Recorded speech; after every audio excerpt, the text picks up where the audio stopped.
Hello,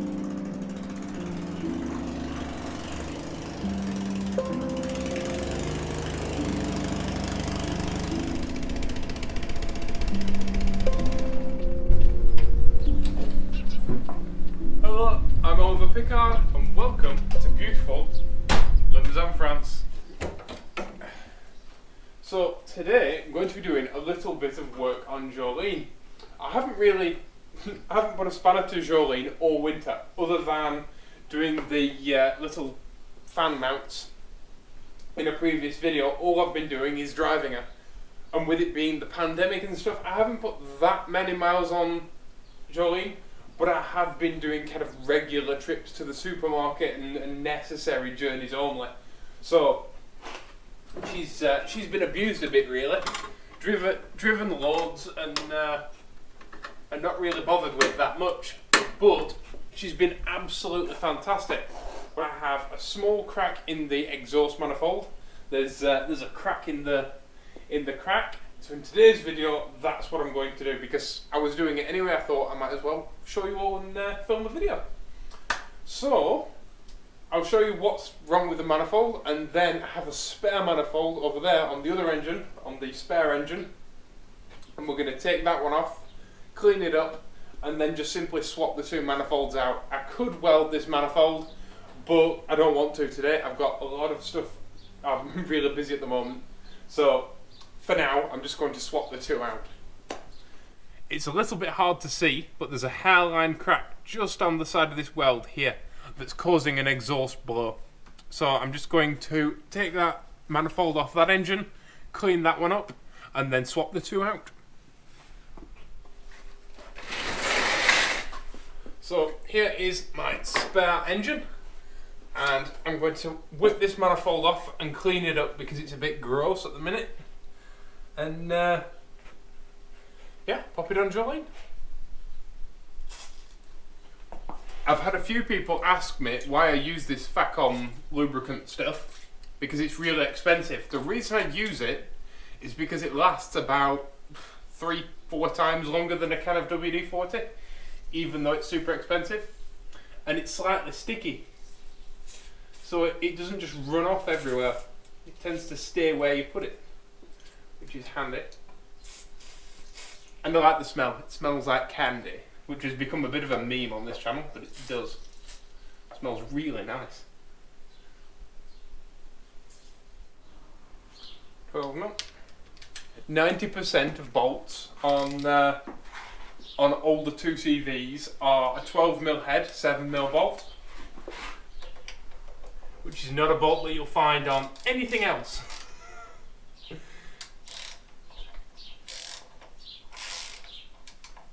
Finger tight.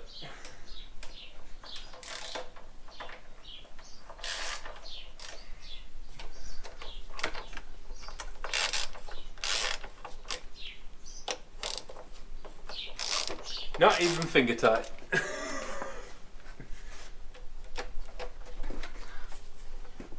Feel like I wasted the lubricant now. Oh, missed a bolt. I'll do it anyway, because there's always one.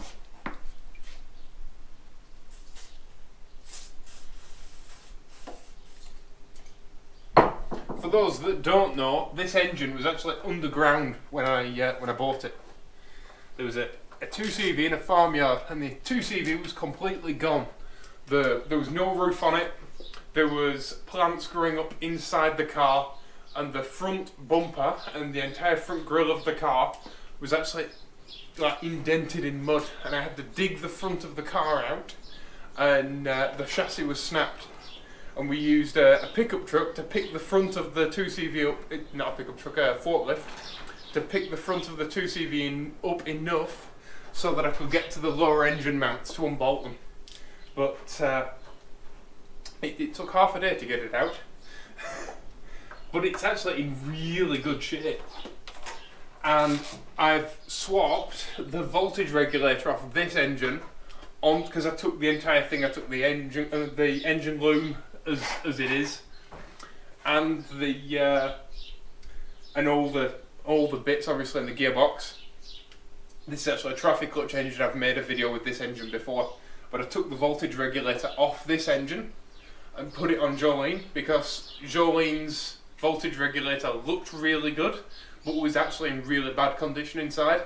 And it just so happened that there's a bunch of different dynamos and a bunch of different voltage regulators for 2CVs, and they're not all cross-compatible. But it just so happened that Jolene's was. And when I took the cover off this voltage regulator, it was like brand new inside, with the cork gasket all intact, and it was all beautiful inside, even though it's got a rusty cover. So Jolene's voltage regulator looked good, but it was garbage inside, whereas this one was beautiful. So Jolene's got the voltage regulator off this now. Did I get all of these?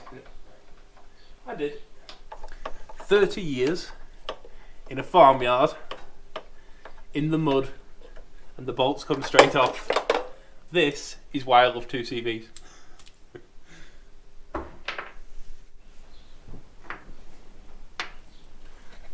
Okay, so when you're doing this, I should have really cleaned the whole engine first and all that.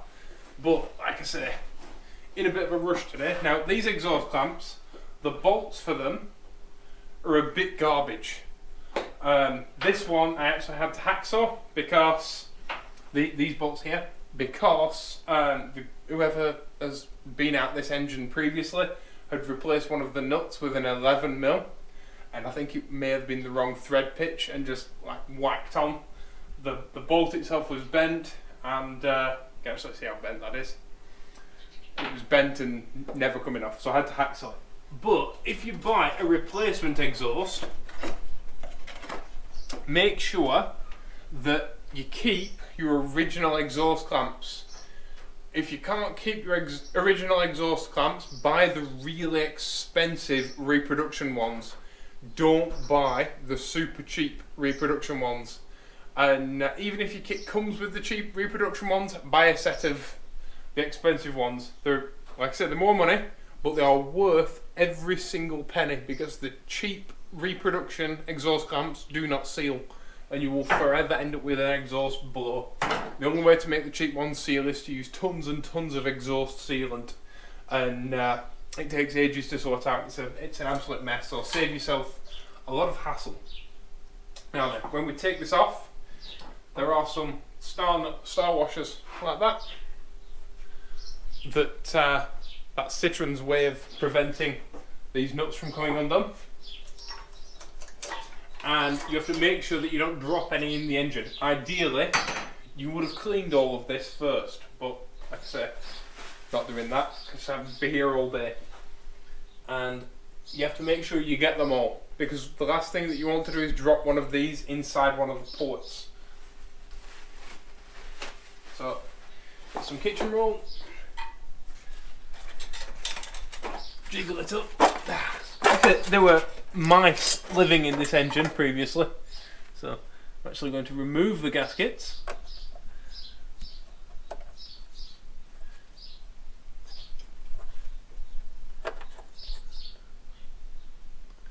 Like that. That's not too bad. It's not good, but it's not too bad. Because I know someone else has previously been, I'm not going to be using these gaskets on Jolene, but I'm going to keep them safe. You can see the fibre gaskets and this one's really damaged, but I'm going to keep them anyway. I'm going to keep them safe, so just so in the future, if I ever need gaskets or anything, I can go to a shop and take them with me. And make sure you stuff that in the hole, but make sure you can pull them back out again. Same on this side.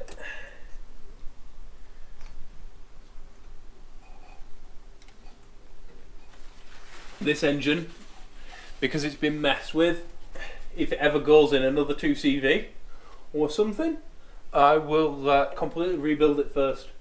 There's a lot of black, a lot of carbon in that exhaust port, so I'm assuming that it needs a new piston ring or two. So new barrels and a rebuild. The intake ones are good, Nick, but the intake ones are always good.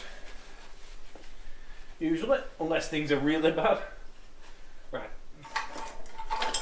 And remove that right there. It's easier if we do it like this with the carb attached, and then we can take the carb off on the bench. And I'm not working doubled over. Thank you, spare engine. Back under there for now.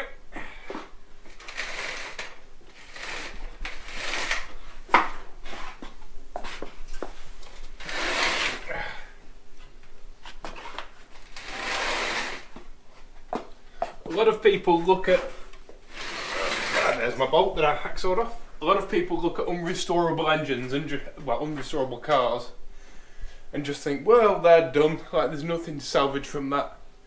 Quite often, it's the little tiny things like the throttle rod clips and stuff like that that really come in handy and that can be salvaged from a car like that. One of the weak points of these manifolds is this ring here, and you have to really make sure that if you're fitting a full new exhaust manifold and everything, you don't pull on this ring, because this ring is kind of like heat pressed in and brazed. It's not actually welded, and you can actually pull them off. I often describe 2CVs as the French Land Rover, because they are. They were designed for rural communities and farm work and stuff like that. Just in France they didn't have access to the fuel, so the tiny engine makes perfect sense. But just like a Land Rover, and I grew up with Land Rovers. Come on, Carl, wiggle, wiggle, wiggle. You have to wiggle them to get the front nut off properly. But just like Land Rovers, to me, 2CVs never look quite right when they're perfectly restored. Not early ones, anyway.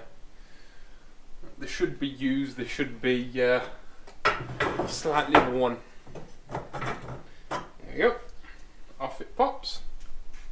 It's all full of spider webs. Essentially, in really good condition inside, which is fantastic. We'll clean this up before we put it on the car. And there is a hole in the bottom of a 2CV manifold, and this one is full of goo, so I'll have to clean that out as well. It's a little tiny pinhole, and it helps prevent backfiring and things like that, because it's a single barrel carb, so it's a single mouth, and when you go from half throttle to full throttle to half throttle again, which in such a tiny engine you do, it helps balance the manifold pressure. So we'll have to clean all that up and get all this all freed up and make it all nice again. I'm going to use a rotary head like this for time saving. It's a little bit too aggressive, so I'm only going to use it lightly and not going to press on. I'm just using it for the worst of the worst. And it's a lot faster than one of these, although these little wire brushes are superb. I get these from the supermarket. They're for like cleaning barbecues and stuff like that, and you can get a pack for a couple of euros. And then afterwards I'm just going to use one of these, which is it's a plastic size wheel, and that's less aggressive and will leave it looking like brand new. I will say, don't use brake cleaner on a manifold like this. A lot of brake cleaner has chlorine in it, and hot manifold plus chlorine isn't a really good idea. Obviously, like chlorine gas. So yeah, don't do that. Also, anytime you're going to weld, if you're going to weld a manifold, definitely don't use brake cleaner on it, because that's what they used in the trenches in Normandy, and it kills you. So yeah, don't use brake cleaner ever on anything that you're going to weld or that gets hot.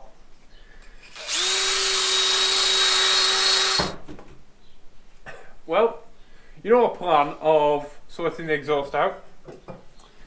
It's rusty and it's all come in holes. So it looks like we're going to be welding a manifold after all. Ah, dang it. I was really hoping that we'd just be able to swap one for the other, but that's no good, obviously.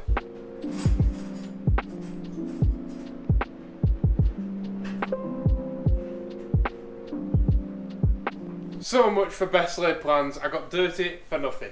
That manifold's no good, obviously. Big rusty holes in it, so I'm going to have to weld this one up. That's the problem with having a classic daily driver. Sometimes you have a problem, and obviously I can't order a new manifold or whatever, so I'm just going to have to fix this one. So today I'm going to be showing you how to weld a manifold. So I'm going to leave my carb attached to the fuel line and stuff. I'm just going to unbolt it, move it to the side, and whip my exhaust off. Every time I make one of these videos, someone says to me, "You've got a really clean engine bay." But I'll clean my engine bay before I'll clean the inside before I'll clean the outside, because you get a really smelly heater in an early car. As you can see, the heaters are here. This is the door for the heater, unlike the older cars. And so, if you don't keep your engine nice and clean, it stinks. And because I use this car pretty much every day, you know, if I'm driving anywhere, I drive it in, I go in this. This is my only car, so I need to have a nice, clean and not smelly heater. Oh, there we go. Fuel line off. Never use a bolt, always use a wooden, whatever you call it.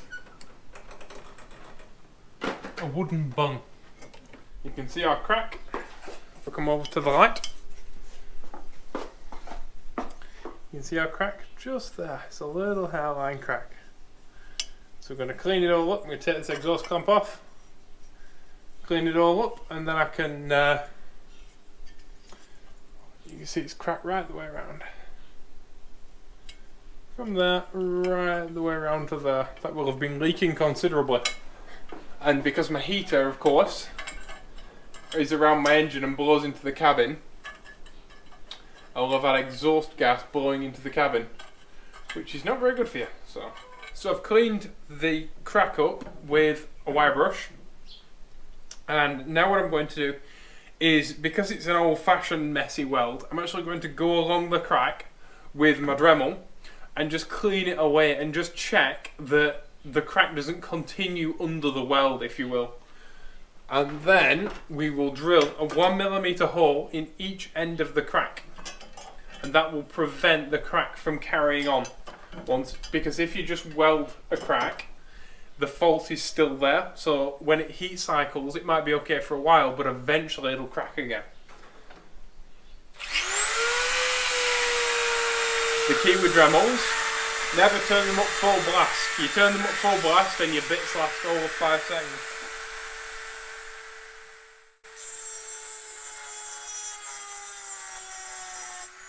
I thought that it was one crack. Now I actually think it's 2 cracks, one on one side and one on the other, because there's a big blob of weld centrally in the middle here, and that's a super stiff bit, so I think it's cracked either side. The reason a manifold like this cracked is with heat cycling, so with heating and cooling and heating and cooling and heating and cooling, because it's expanded and contracted all its life, and so eventually it's just had enough.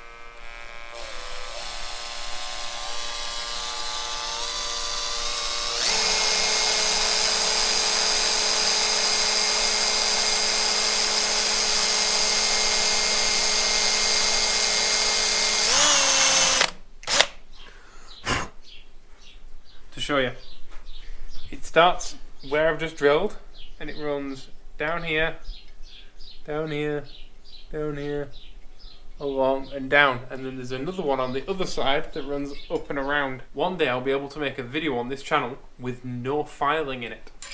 Imagine such a thing. Crazy, even when I'm not working on that I'm filing.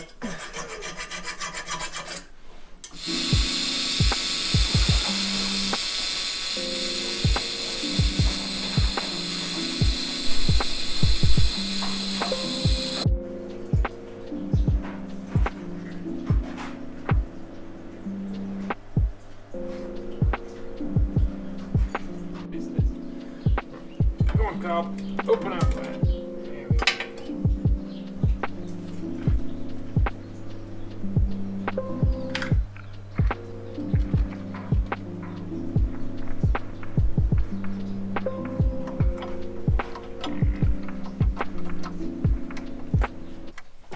A 2CV is a chiropractor's dream car, because every single job is like pulling your socks up.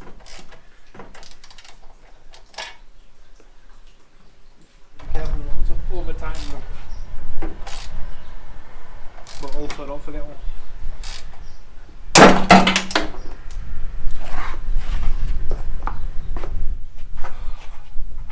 I've just just snapped a stud. You know that thing I said about never working when you're tired? Well, that's what happens when you work when you're tired. So, manifold off, and luckily I've got a spare engine there. So I'll be able to pull one of the studs out of that head and sort it all out, but I think I'm going to do it tomorrow because I'm too tired. In fact, I don't think I'm even going to take this manifold off now because something will happen in the process and it's not worth it. So, luckily all my nuts and bolts are in a box, and tomorrow I can pick up with fresh eyes and a fresh brain and some coffee. These things happen. Good morning. Yesterday we did a bit of a mechanical cha-cha. We went one step forward, 2 steps back, and ended up looking like a right idiot. So today we're going to fix it. First things first, I'm going to start with a win, because I need a win. Sometimes when you're doing these things, you need to go for stop what you're doing, do something easy, and then come back and you feel better about yourself and you win. Also, I've made a crucial modification. I'm wearing the original French engineering clogs today, not the Swedish ones. I think the Swedish ones are only compatible with Volvos and Saabs. So I'm hoping that that'll help. I'm going to pull a stud from this engine in order to put it in Jolene's engine. And the way you pull a stud is, you need 2 nuts and 2 spanners. I'm going to put the first nut on.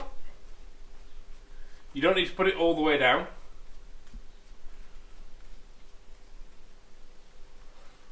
First nut on, just enough to get the second nut on.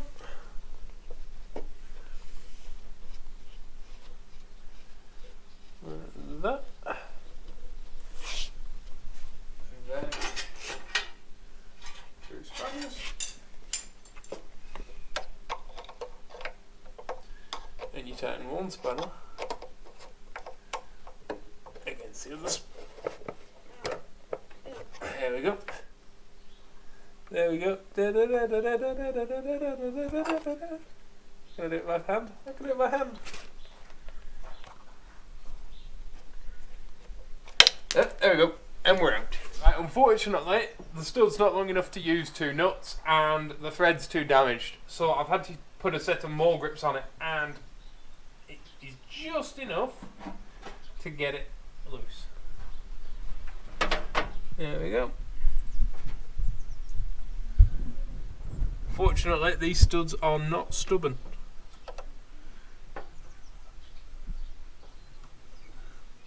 Using more grips is of course a last resort because it absolutely knackers the threads. But if I can. There we go. There wasn't enough thread here to actually get 2 nuts on. So, needs must. But it worked. Fortunately, I had enough purchased to be able to get a set of grips on. That's kind of a best case scenario with a stud.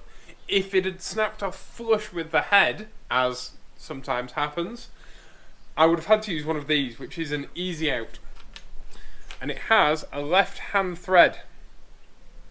And what you do is you centre pop the stud, you drill a hole down through a tiny hole, down through the centre of the stud, and then you screw an easy out in. And as an easy out gets purchased on the inside of the stud, it winds the stud out. Now that's much easier said than done, so I'm really glad that it just came out. And now I can put this new one in. Haha. Right. Tell you, the clogs make all the difference. Yesterday, it folded all day. Today. So put your 2 nuts on now and use the top nut to tighten down the stud.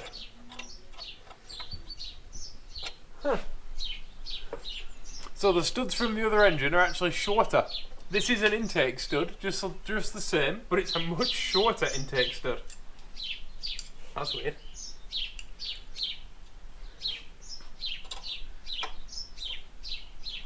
A lot of these engines, even though it's the same generation of engine, Citroen improve them every single year. So for example, on this engine, the exhaust studs are actually hollow, whereas on that engine they aren't. And obviously these studs are shorter. So, you know, I repeat it a lot on this YouTube channel, but it is really important, and it is a proper life lesson that I try to live by, which is don't work on stuff when you're tired. It's amazing. Look at how easy this has all gone together this morning. I'm not fighting it. It's not difficult. There's been no swearing, and it's just all gone together.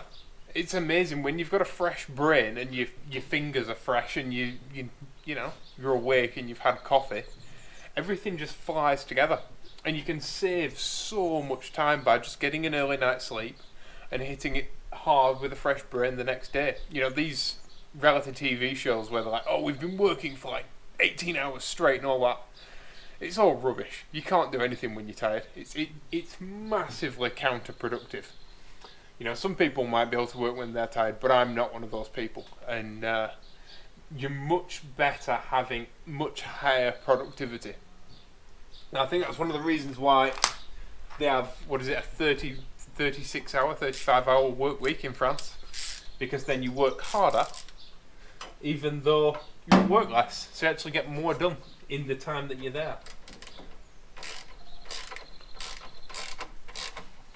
And that's why France has the same productivity as America, even though Americans work like twice as many hours. It's actually, I think it's an improved stud. It looks like a better design than the old ones. It is a slightly newer engine, is that engine. And I noticed when I did the video on it, I did a video when I put it on a table and showed you the difference between all the different 2CV engines, all the older engines anyway, and how to see whether something's a 12 horsepower engine or an 18 horsepower engine and all that. And I noticed a few differences then, but the actual studs being different on the engine, that's something I didn't see in that video. But Citroens, in general, used to work in a 2-year cycle. So they'd stay the same for 2 years and then they'd change. Even though they looked the same, every 2CV, every 2 years got slightly different. So for example, this being a 63-64 is the last year of the suicide doors. And it's the first year of this 18 horsepower engine, which would be in production until 1970.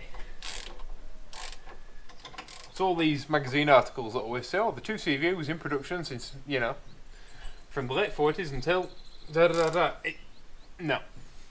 2CVs change massively. Now all I have to do is fit the exhaust clamp. There's a bunch of old exhaust paste inside the clamp that I'm going to get rid of first, because there's no point putting all new exhaust paste, this stuff, in the exhaust and then a bit of old stuff crumbling and it not sealing properly. So I'm going to clean this off first, new exhaust paste, and tighten her all up. One of the reasons for cleaning these out every time you do this is there's a bunch of people that say that you don't need to use exhaust paste for these exhausts, and that you can just slap them together.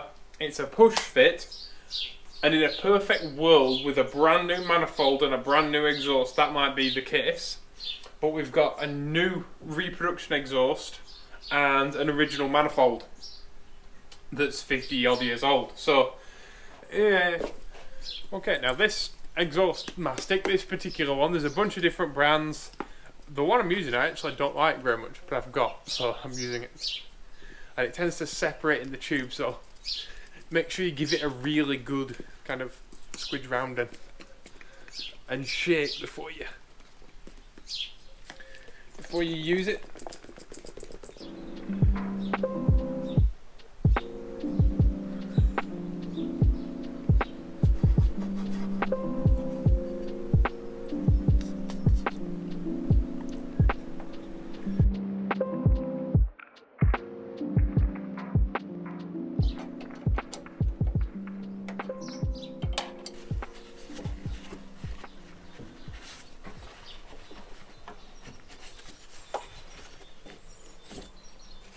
Okay, so now we're all back together, we can run it and see if it sounds better.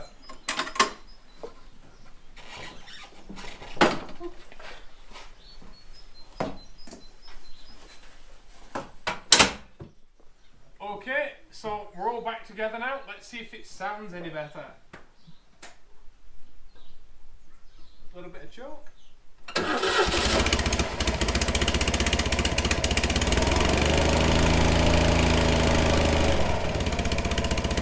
Hey. Oh, that's a lot nicer. Feels like a kid.